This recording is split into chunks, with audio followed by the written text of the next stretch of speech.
কবরে এসে প্রথম প্রশ্ন করবে, মুনকার নাকির যখন চলে আসবে, 40 কদম যখন আত্মীয় স্বজনরা লাশটাকে কবরের মধ্যে দিয়ে 40 কদম চলে যায়, তখনই ফেরেশতা চলে আসে।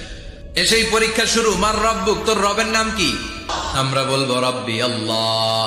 দ্বিতীয় প্রশ্ন, ওমা দীনুক, তোমার ধর্মের নাম কি? আমরা কি বলবো?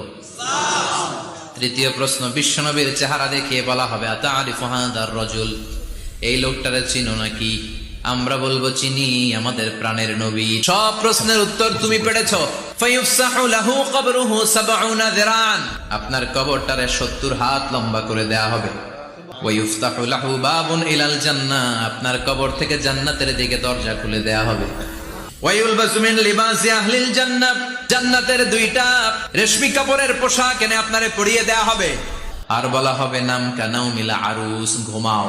তোমাকে লম্বা সময় পাড়ে দিতে হবে, ঘুমাও। কানাউমিল আরুস, যেমনি